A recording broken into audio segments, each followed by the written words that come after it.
Welcome, everybody. I'm glad you're here, hopefully to learn something about our early theaters.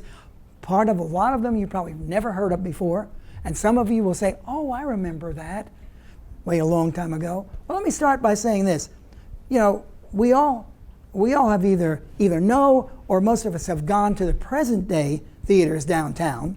For example, the Market House Theater, whether it be live entertainment like that, the Carson Center, the Maiden Alley Cinema, mostly great movies that you normally don't see in other venues or other theaters. So we still have, theater is still alive and well in downtown Paducah, but not like it was way back. All three fill the need for unique entertainment, not to be found in other places of Paducah. However, do you ever think about what it was like in Paducah about 100 years or more ago? How people were entertained before we had YouTube and everything else that you could be entertained with? Many of us remember the arcade and the Columbia, if you're old enough, that is, and maybe if you're even older, I won't say who, but the Kentucky Theater, all right? But what was here even before those theaters? Let's look at how our ancestors would have been entertained back in those early days by going back in time to the days of early live entertainment, vaudeville, and even silent movies.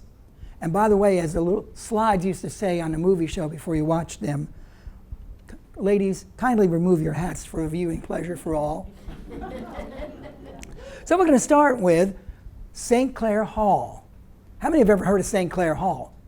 I hope you didn't go there because it ended in 1883 at 5. So, but one of the earliest theaters of Paducah was built in 1857.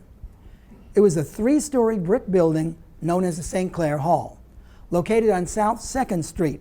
It's where the courtyard of Max's Brick Oven is now. It was very popular for more than a quarter of a century. It was named after a popular ballet dancer and actress, Sally St. Clair. It was built by Paducah's first mayor, Jesse Gardner, right after his mercantile store burned down on the same spot. Now, it is the site of, like I said, Max's Brick Oven, the courtyard. It had the latest technology of its day. A very popular device spreading the entertainment venues across the world was something called the panoramas. Now, it doesn't seem like much to you today, but it was then. It was a very popular device. These were forerunners of the moving pictures. The most popular of the day was called the Panorama of the World. Scenes of like Niagara Falls, the Swiss Alps, Western United States, they were painted on large rolls of canvas, and then the canvas was wrapped around a spindle, and somebody was there turning the spindle as it was moving. So it was literally a moving picture.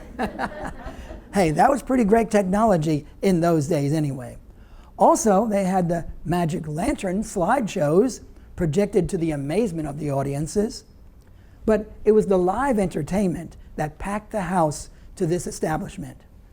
There were melodramas, da da da da da da da, that were very popular, like this one, East Lynne, depicting the poor woman, the poor widow, and the evil mortgage holder. There were also, though, comedies and comedians. Now, one of the comedians told this story at the St. Clair, and I kind of like this one. It's an example of an 1860s joke, so give it a break, all right? What is the difference between Uncle Sam, a rooster, and an elderly spinster? Well, Uncle Sam says, Yankee Doodle Doo. The rooster says, cock-a-doodle-doo. And the spinster says, any dude will do. Not bad for 1860. Now, P.T. Barnum's famous General Tom Thumb made an appearance in 1881 there with his miniature wife. At 3 foot 4 inches and weighing 70 pounds, he was quite an attraction. The papers of the day stated people came from as far away as Smithland and Golconda and Metropolis and Brookport and even Mayfield to see him. Ponies pulled a miniature carriage on stage. He sang songs and danced a polka. He even gave impressions. One of his most famous impressions was Napoleon, as you see him there. Now, General Thumb remarked about his visit to Paducah. He said, "I think Paducah is first rate." First rate is one of his common expressions of approval. So he probably filled in the blank with wherever he was, you know. Now, somebody was asking me about this. There is a large sign, metal sign, at the entrance of Max's Brick Oven courtyard. It states that Charles Dickens purportedly gave a reading at the theater during his tour. Now, okay, I hate to break your bubbles, but this cannot be the case. Because Dickens was in America 2 times, 2 different occasions. Once was in 1842. It was during that tour Dickens did go down to Ohio. After stopping at Louisville, his boat took him past Paducah, and in his own written account, which became a book, and I have that book, and I read this, he never mentions stopping in Paducah. In fact, he doesn't give this area a very nice approval rating, let's put it that way. He was talking about the swamps and messing and the mosquitoes and everything else, so he didn't stop here. A map in the book showing, and there's the map, showing his route illustrates a stop at Louisville and then St. Louis. Now, there's another problem with that. That was in 1842. Were you paying close attention? The St. Clair didn't open until 1857. That's 15 years after he came through. So that kind of breaks that bubble right there. However, he did come to Paducah, did come to America again, and that was in 1860. That didn't move there. There we go. That was in 1867 and 68. But this time, according to his map of his travels, do you see him going to Paducah? He didn't even go down the Ohio River. So it was impossible for him to stop here and give a reading. And so anyway, that's what happened. Then wound up closing and lost most of its business by the mid-1880s. And like I said, it was located on South 2nd Street. But it was also Morton's Opera House, located on the southeast corner of Broadway and 4th Street, that came to take its place. However, that building that housed St. Clair Hall was listed in the 1890 and 91 city directory as operating a national theater, it was called. But it must have been short-lived, because by the time I looked at the 1895 city directories, it was gone. And the new sole theater of Paducah made its way, and that was Morton's Opera House. By the 1880s, a need for a larger theater, because that was pretty small. St. Clair was pretty small.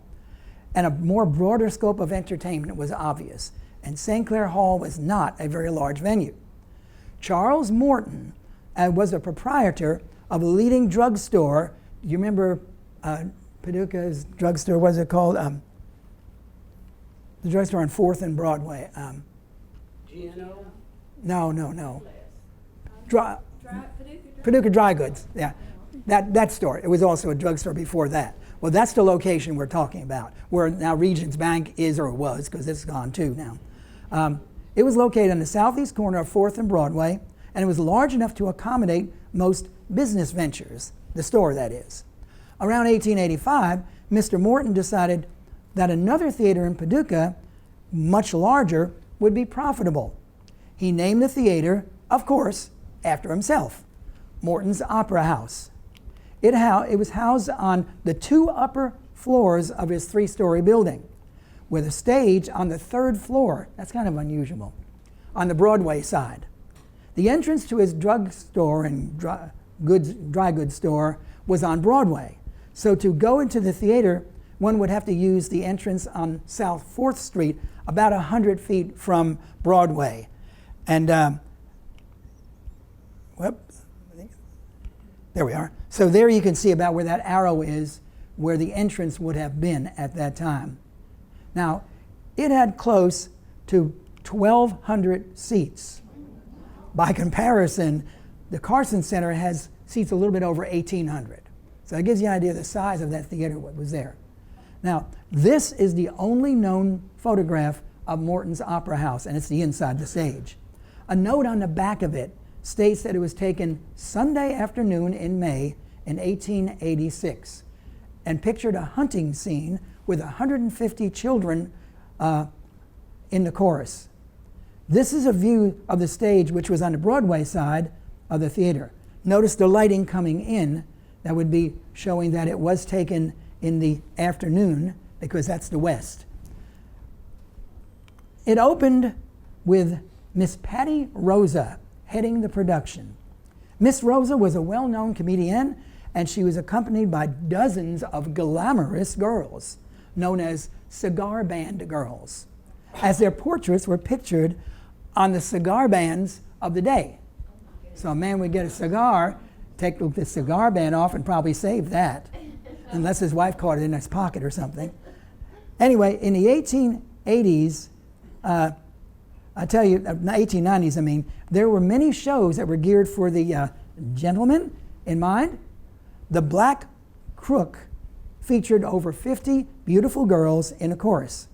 In fact, the audience called, and the audience was mostly men, called for so many encores that the girls got out of breath, and the performance lasted till almost midnight. Perhaps those gentlemen would have some kind of a time explaining to their wives where they were for so long. Now, this is an original program of Morton's Opera House. It's dated May 1st, 1895.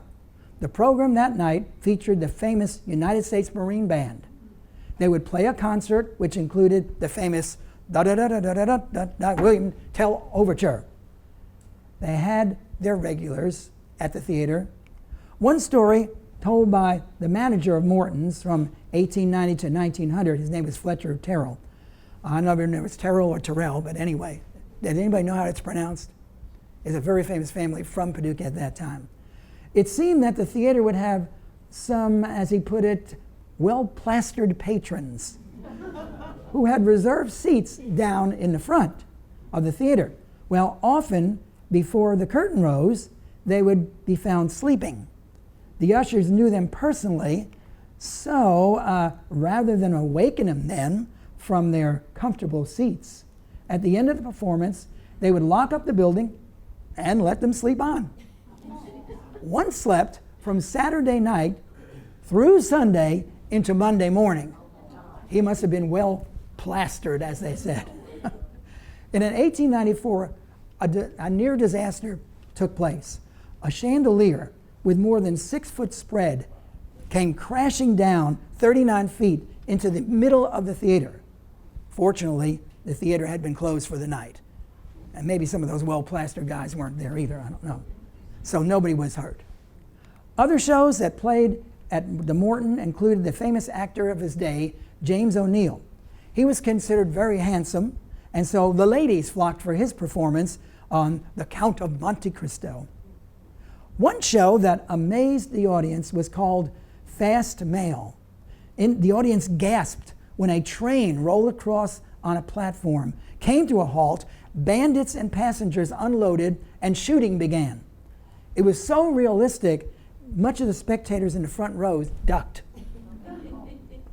In 1893, 17-year-old Irvin Cobb was hired to be in one of the shows at Morton's. He was a fill-in for a comedy troupe. He even led a parade with the players down Broadway, playing a fake horn. He traveled with them for a short time after leaving Paducah, but the group disbanded and Cobb made his way back to Paducah. His acting days were over, or at least for a while, because he did get in some movies in the 1930s. Then, on October 21st, 1900, disaster struck the theater. A fire destroyed most of the building. It was discovered to be incendiary, in other words, purposely set on fire. Manager Terrell had operated the Buckskin Bill Wild West show. Notice it was a ripoff from Buffalo Bill. That was a local Wild West show, Buckskin Bill. You can see an actual playbill of it at the Market House Theater. Several of the show's employees had not been paid for quite a while, and they decided to take some action. They set the Morton on fire. Now, although the fire station number 1 was located 300 feet away on South 4th Street, it was still too late to save the building. Now, once again, Paducah was without a theater. There was talk about converting the summer theater at LaBelle Park by closing it and adding heat, but that never happened. Then, just 1 year later, things would change for the Paducah theater-going crowd. And then came the Kentucky Opera House. Now, after the fire in October of 1900, and it destroyed most of the Morton Opera House, Paducah, like I said, was without a theater.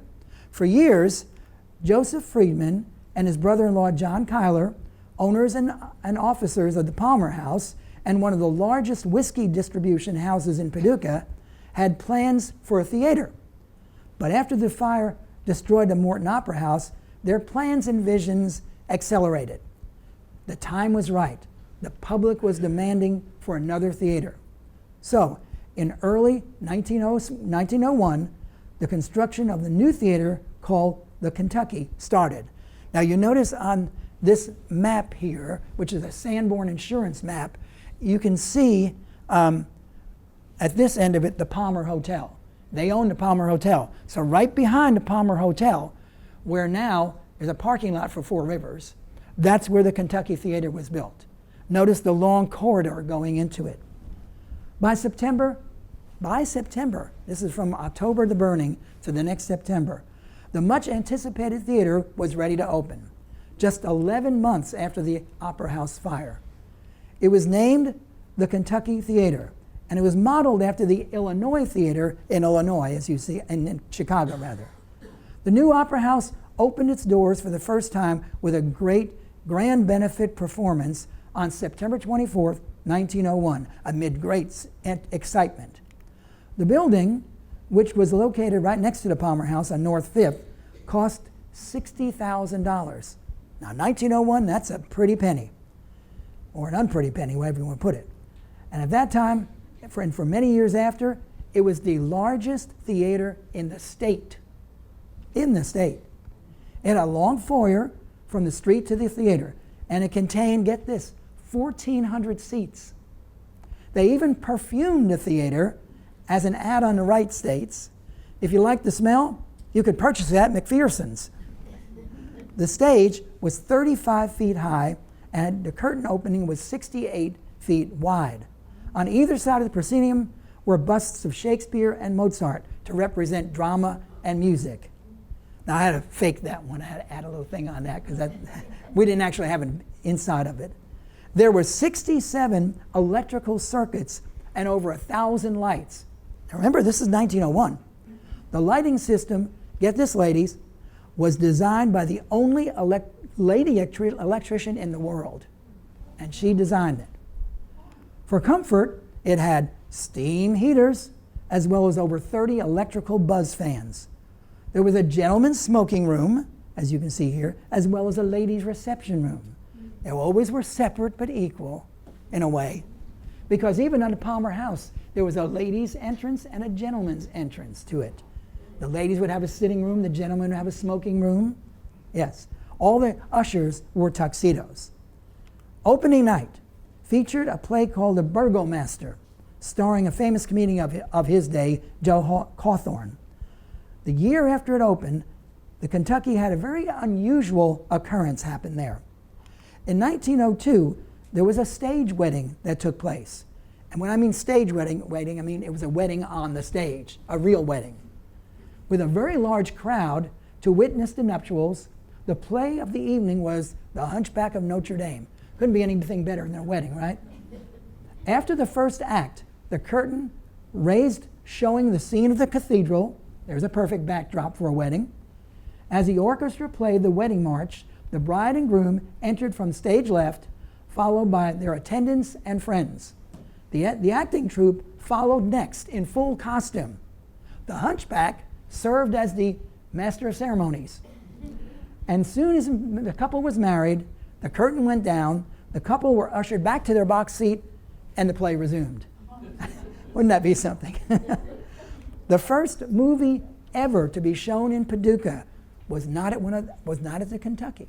No, it was at the YMCA building, which was located at that time right behind the post office. Now we know where the post office, which is now the federal building, or right behind it, you can even see it says Young Men's Christian Association there. That was there for one time. Yeah, it wasn't much of a movie, I'll say that. But it did feature fire engines, locomotives, and anything that was rapidly moving. Because what did people want to see? Moving pictures. But by 1903, though, Paducah wanted more than just that. They wanted movies that told a story. And so the Kentucky Theater expanded its options. Before then, it was just an opera house and a theater. And now we're moving into vaudeville and movies. The Kentucky was a theater with entertainment to reach many audiences. There were singers, actors, comedians, and many types of variety acts. There were straight plays, comedies, as well as musical comedies. In 1913, there was an act with many beauties entitled The Darling Girls. It made the headlines of the newspaper. Now, seeing an exposed leg like that would certainly be considered racy for that time.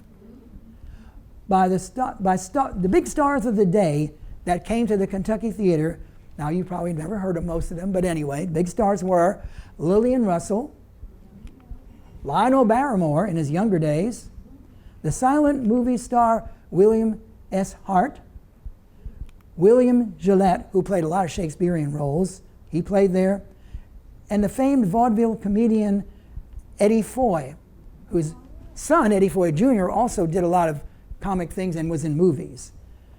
The theater also had an unknown who between acts would come out, twirl a lariat, and deliver a humorous monologue.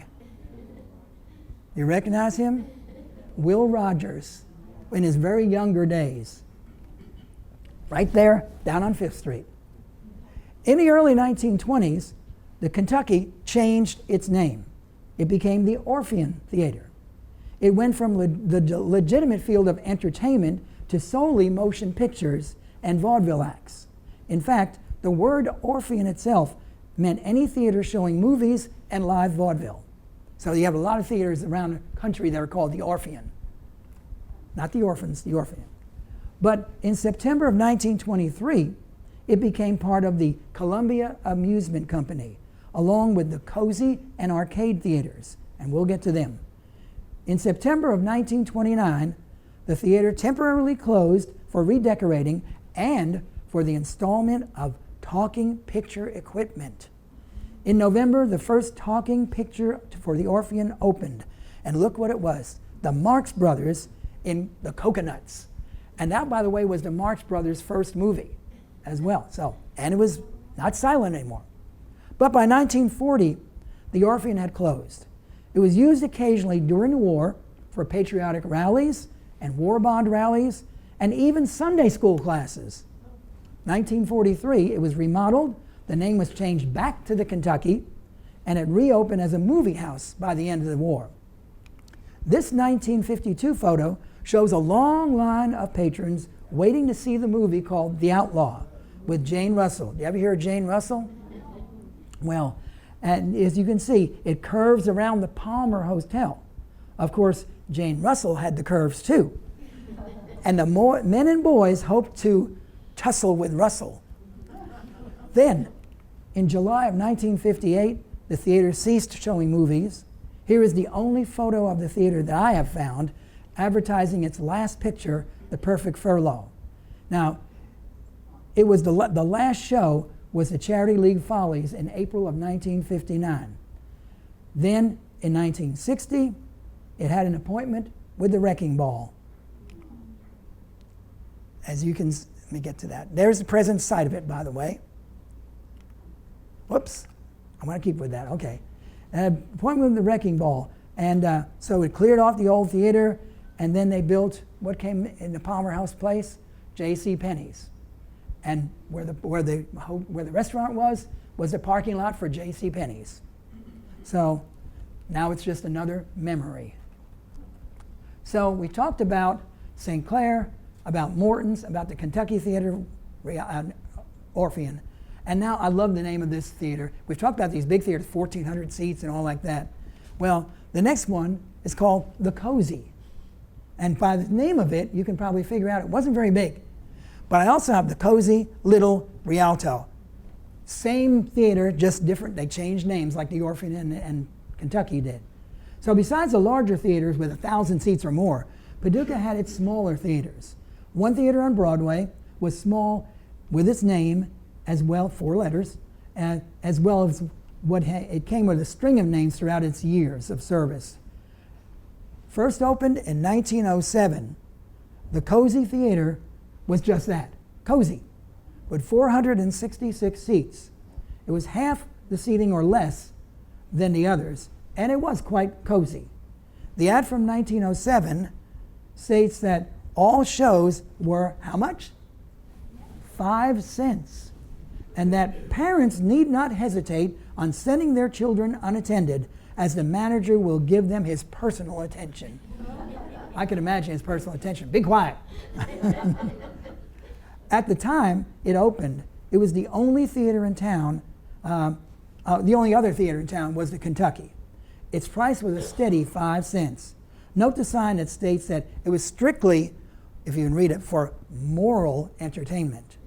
Also note that it had illustrated songs and moving pictures. The words would appear on the screen and the audience would sing along with somebody leading it in the front, like Follow the Bouncing Ball type of thing. In its early days, the Cozy had special events for the public, such as a baby contest in October in its opening year of 1907. For each ticket, the patron would vote for the baby of their choice, and each baby would be photographed free of charge. The baby with the most votes would win. Another special event was in 1907 was a prize fight, a movie of it. There was even a ladies' chance to see the fight with in this 4-reeler. Again, as always, at least in 1907, admission was 5 cents. In 1913, the city experienced a flood of a few feet. Not like the 37 flood, but it was still a flood. Here is the remodeled Cozy sitting there in the flood. The flood was in the spring, as opposed to the great flood of 1937 to come, which was in the winter. People got out their boats and would joyride up and down the city because it was only a couple of feet. Well, by 1914, the Cozy underwent another big change. The theater was completely remodeled, expanding to the rear, and changed names from the Cozy to the New Cozy. Now, during remodeling, however, excavations discovered a human skeleton. No one ever found out who it was, other than due to the skull shape, they thought it was probably a woman. I'd love to find out what happened there. Local businesses got into theater business during the New Cozy's 1914 season as well. The department store Guthrie's had a movie. They had a movie on the production of cotton play, and of course, they could advertise their great line of cotton underwear and socks. Rudy's, another famous store of the era, purchased 5,000 tickets from the Cozy and gave away a free movie ticket for every dollar spent, up to $5. By then, the Cozy had a new look. It was one of the most up-to-date theaters in the city. It went on for another decade or more until it changed its look another time. In 1936, it changed, let's see, did I move it there? There we go. It remodeled again, or as the newspaper called it, a streamlined modern style makeover. It was also renamed, this time, the Little Theater. See where it says Little there? And that's right, almost right next to, you can see the Citizens Bank building in the distance there, and that's kind of right next to where Penny's became and Four Rivers came.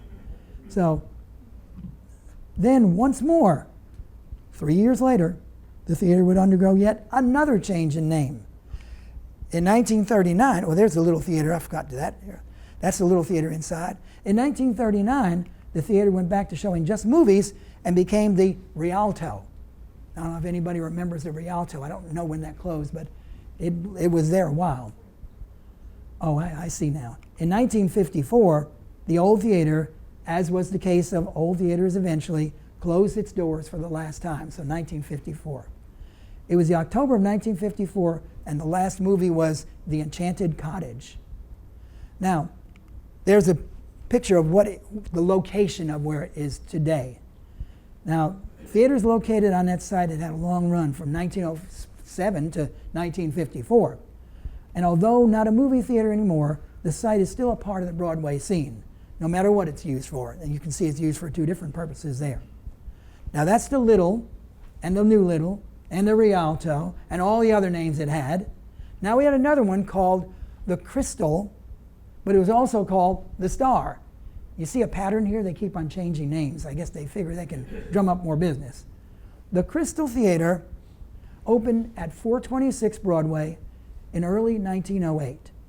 Like the Cozy, it featured vaudeville acts, moving pictures, and singing along with illustrated songs.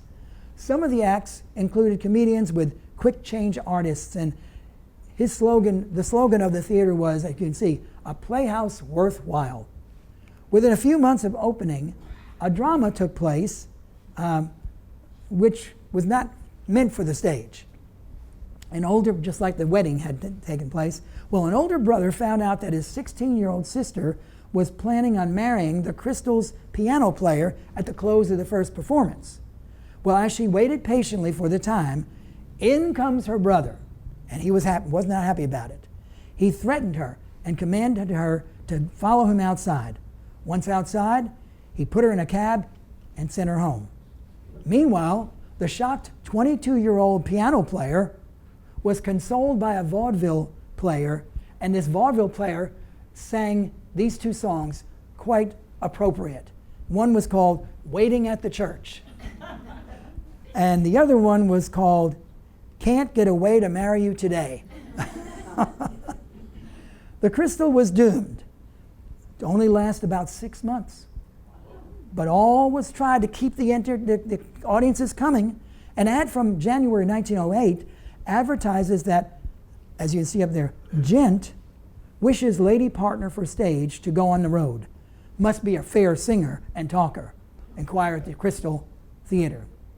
Amateur nights were also started there, and they proved pretty popular. But then a new contest through the Paducah Evening Sun provided the public with much more interest. A contest started which was called Mr. Raffles.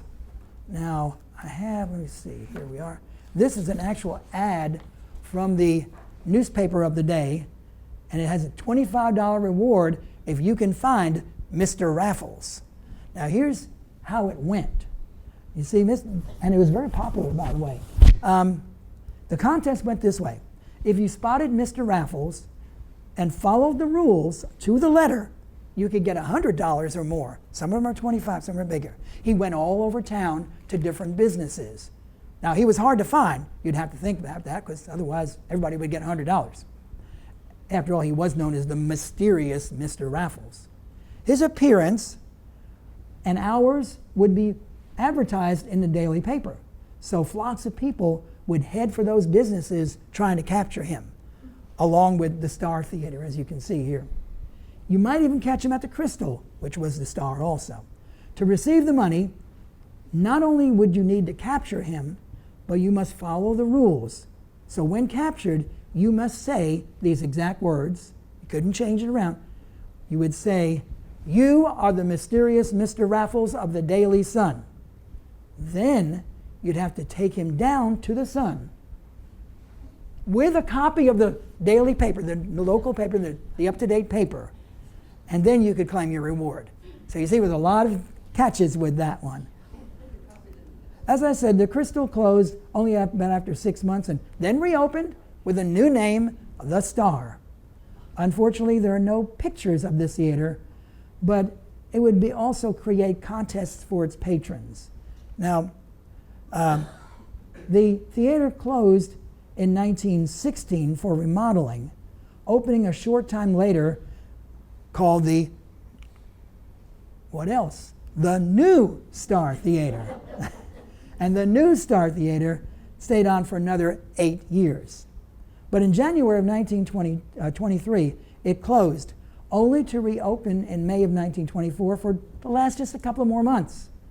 In 1924 was the end of the theater. The site has been in different businesses through the years. For example, if you remember Unga Bunga, do you know what it is today?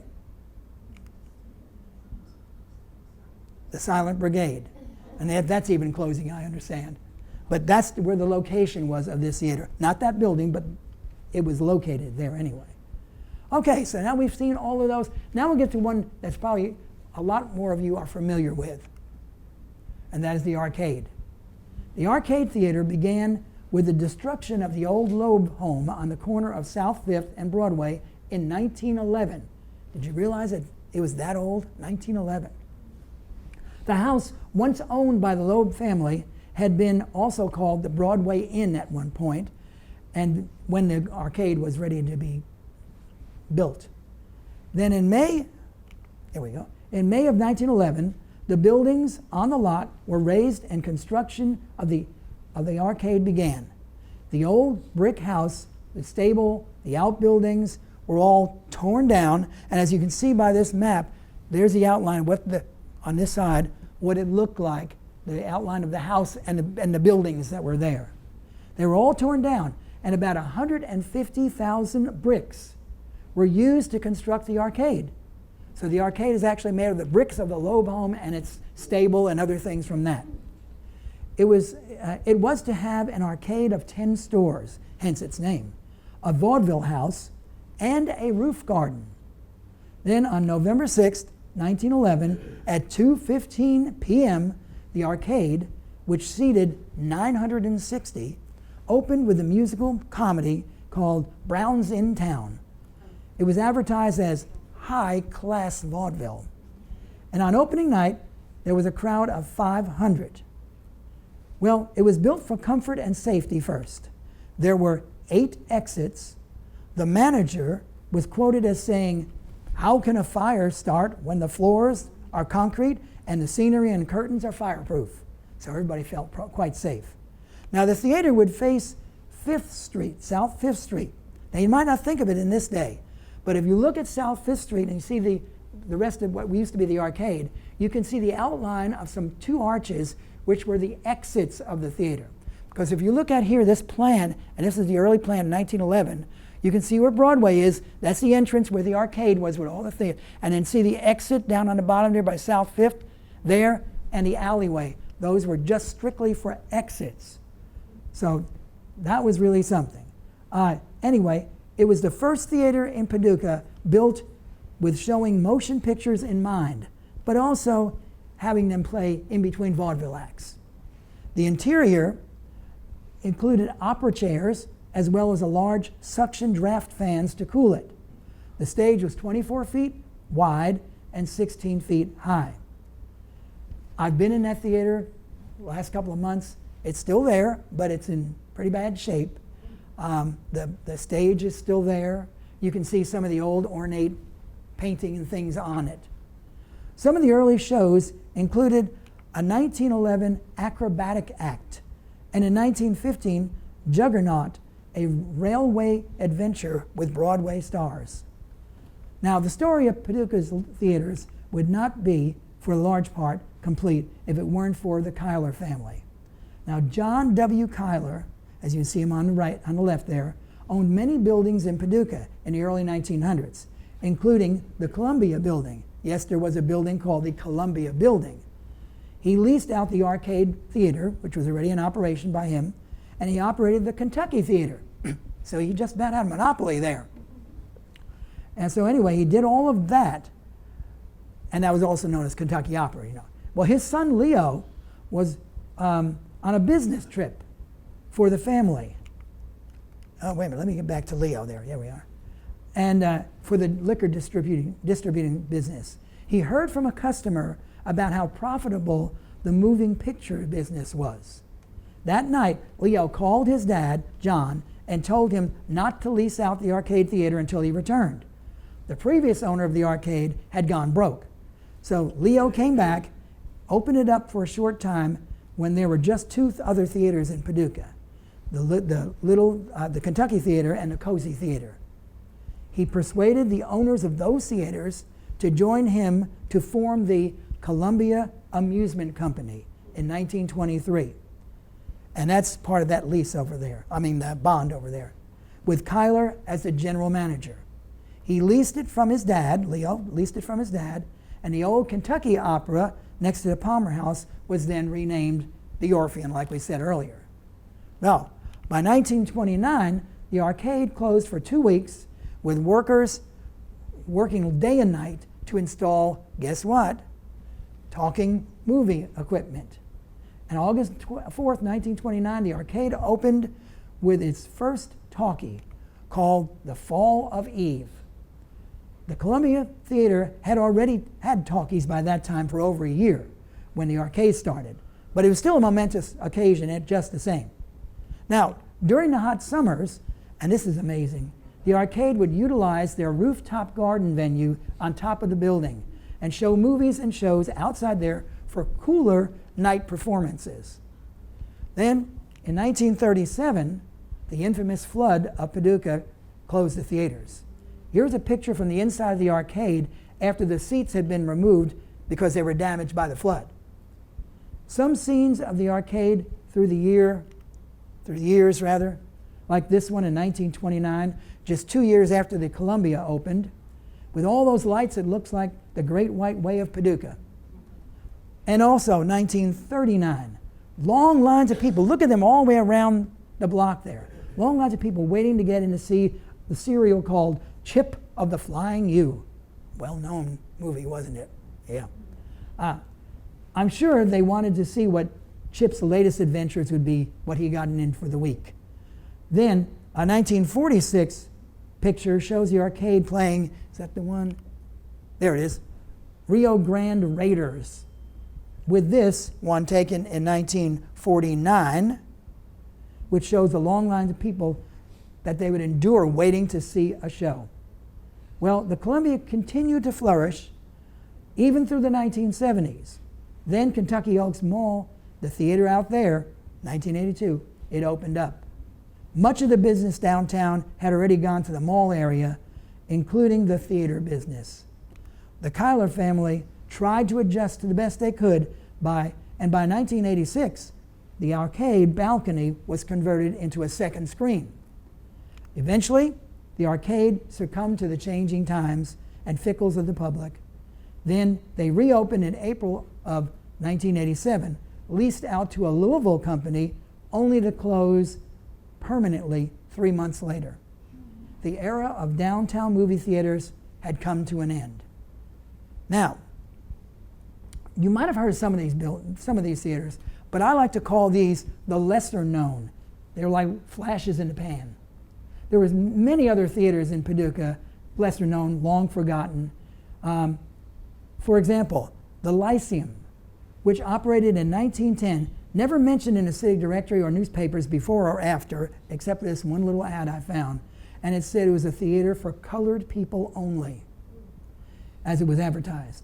It was located on 812 Tennessee Avenue, and although the newspaper mentions it on 8th and Jones, it's near the site of an empty lot next to St. James CME Church, just 2 blocks south of the Hotel Metropolitan. That's where it was. Now, we also had the Majestic.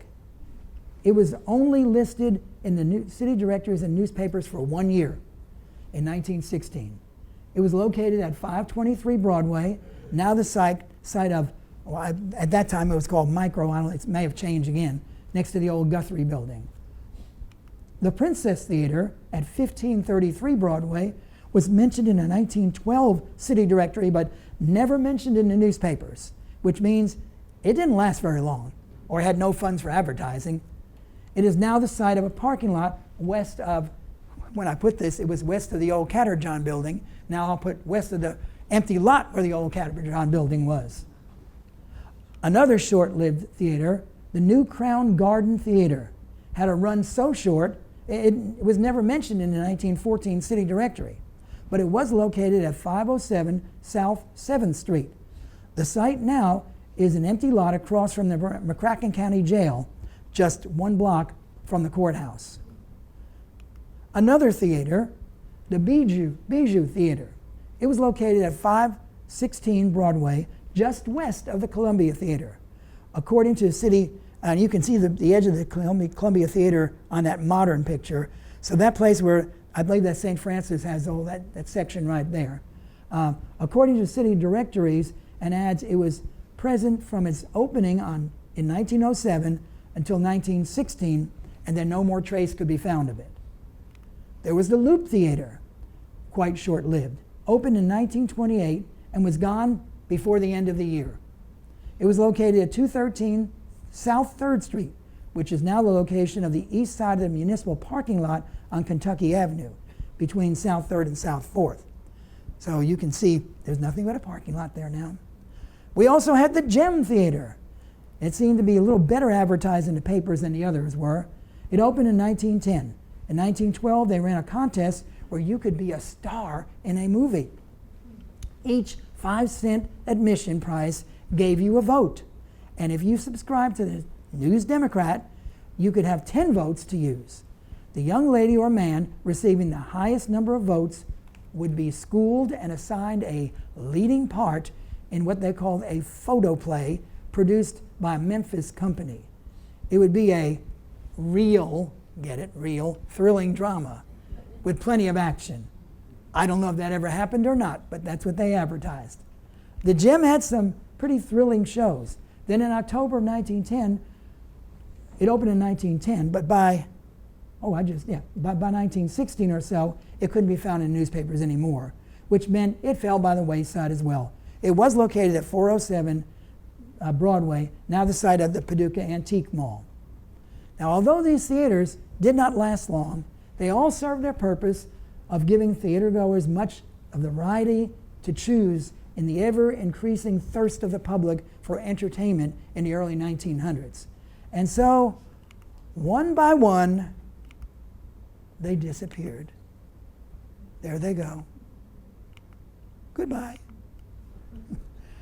And now, the last one, what's left? The Columbia, of course. So here we are, the Columbia Theater. Now, the Columbia Theater was long awaited. The first mention of its coming was in 1921, 6 years before it opened its doors. The article in the Paducah Sun stated that it would seat 1,800. That's what it said. That would be the size of the Carson Center. It would be built on the site of the Columbia Building and would probably be called, at that time they said it would probably be called the Columbia. However, work didn't begin until 1926 because they had to wait for the last tenants of the Columbia Building to vacate. They had some contracts where they couldn't leave. Now the tenants varied throughout the years, with lawyers, for example, such as a lawyer named Alvin Barkley. And you see that sign out front of the Columbia where it says he had his office here, and that was where the Columbia Building was. He didn't have an office in the Columbia Theater. Others included dentists, doctors, photographers, chiropractors, and these are all the ads of the day of the Columbia. And even a beauty parlor. I get that beauty parlor in there. But then the building was raised to create a new icon on the streets of Paducah. Built on land left to Leo Cuyler from his uncle Joseph Friedman, the Columbia would take a year to build. Here's an original $500 bond for the theater, which is actually over there. You can see it later on. The interest on this note was signed by Leo Cuyler and showed in 1936 the interest would be $13.75 to be paid to the bond owner. The shipping bill for the theater seats from Chicago in 1925 was a whopping $4.78. Now, colored glass would adorn the ceiling. Some small pieces of that glass are preserved in the Columbia still today. The year 1926, when the Columbia was being constructed, just 3 years before the Depression hit, many spectacular projects started in Paducah. This was a booming time. For example, the Illinois Central Railroad shops were built at a cost of $8 million. That's $133 million today's prices. The Brookport Dam costing $4.5 million. The Charleston Apartments on Jefferson, $300,000. Lakeview Country Club in Lone Oak now at $100,000. And then the Columbia itself at $125,000. This is a big building boom taking place. And then, of course, not even to mention the Urban Cobb Hotel, which is another one. The Columbia Theater opened its doors on April 18th, 1927 at 6:30 p.m. amid great excitement. 4,000 people attended the first movie in 2 sessions. There were so many they had to do it 2 sessions. Most likely with fire laws today that couldn't happen because it didn't seat that many people. Crowds lined Broadway with great excitement. Hundreds were turned away. The cost of opening night was 60 cents on the main floor, 50 cents in the balconies. One could get a souvenir brass ticket, as you can see up there. Before the opening show, a lady dressed as Miss Columbia would walk on stage in front of a fireproof backdrop of the Statue of Liberty. That curtain, thanks to the people of Columbia that are working with them, that's been preserved and restored through a lot of great efforts to preserve the theater. The facade was described as Moorish and classic Greek architecture, which was styled after the Rialto Theater of Louisville. The theater was 60 feet wide, 200 feet deep, and 70 feet high at its highest point, I should say the stage. The temperature outside on that April day, was 84 degrees, but it was cool inside with its new Arctic New Air cooling system. And it was the 11th theater in the country to have air conditioning. In the country, 11th. In time, more advanced cooling systems were added, making the Columbia, as they advertised it, the coolest spot in town. That lady laying on the ice may have thought it was more than just cool, though. Now, there were uniformed ushers, even a doorman and a footman. Inside the stage was a 60-foot wide with walls ornamented by 6 paintings of Kentucky nature scenes, 3 on each side of the proscenium. It had an ornate mezzanine with restrooms, a telephone booth, and a lounging room.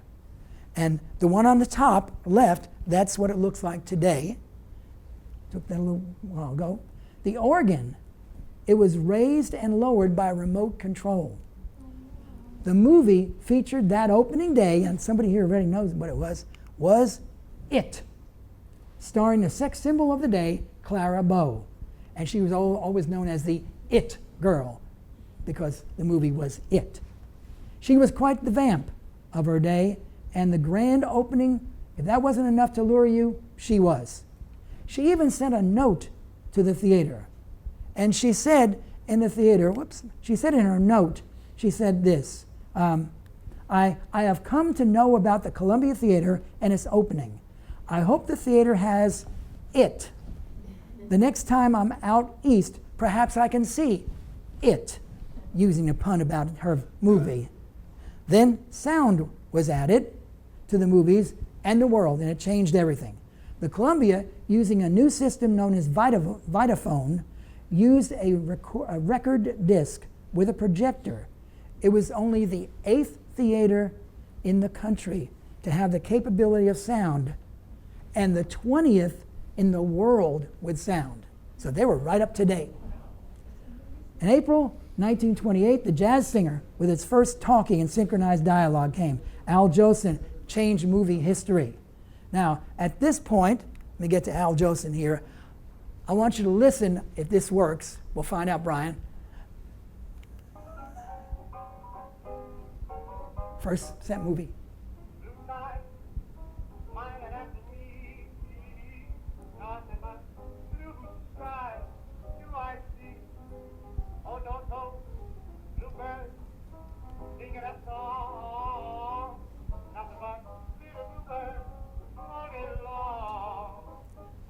That was big news in 1929.